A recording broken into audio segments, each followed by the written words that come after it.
Welcome to Shivakumar foods. ఈరోజు మీకు తోటకూర ఫ్రై మైక్రోవేవ్లో ఎలా చేయాలో చూపిస్తాను. తోటకూర వాష్ చేసుకోండి. చేసుకున్న తర్వాత ఒక బోరోసిల్ బౌల్ తీసుకోండి. దాంట్లో ఆనియన్స్, రెడ్ చిల్లీస్, వెల్లుల్లిపాయలు వేసి మైక్రో మోడ్లో 2 minutes ఫ్రై చేసుకోండి. మైక్రో మోడ్లో తర్వాత ఫ్రై చేసుకున్న ఆనియన్స్ ఉన్నాయి కదా, దాంట్లో మన కట్ చేసిన తోటకూరని దాని మీద వేసేయండి.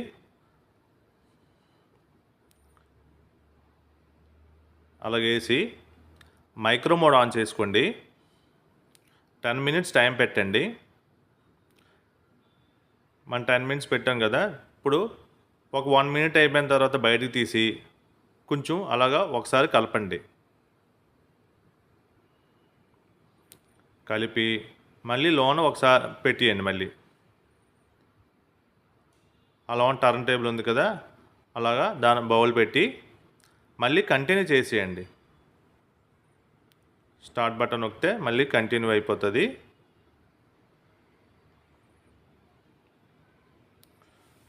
మన వెజిటేబుల్స్ అన్నీ కూడా ఐటమ్స్ అన్నీ మనం ఓవెన్లో చాలా తొందరగా చేసుకోవచ్చండి. ఆయిల్ తక్కువ అవుతుంది.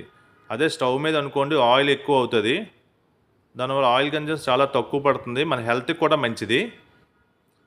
అలా ఒకసారి తీసి దాంట్లో పసుపు వేసుకోండి, సాల్ట్ వేయండి,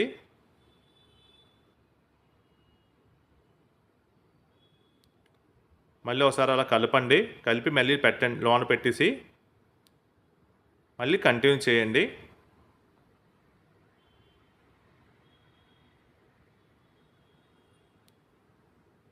ఒక 3 minutes పోయిన తర్వాత మళ్ళీ బయటికి తీసి దాంట్లో రెడ్ చిల్లీ పౌడర్ యాడ్ చేయండి. మీకు కొంచెం ఎక్కువ తింటే ఒక 2 spoons వేయండి, లేదంటే 1 spoon సరిపోతుంది. అలా మళ్ళీ కలిపి అలా మళ్ళీ కంటిన్యూ చేసేయండి. ఇది టోటలీ 10 minutesలో అయిపోతుంది.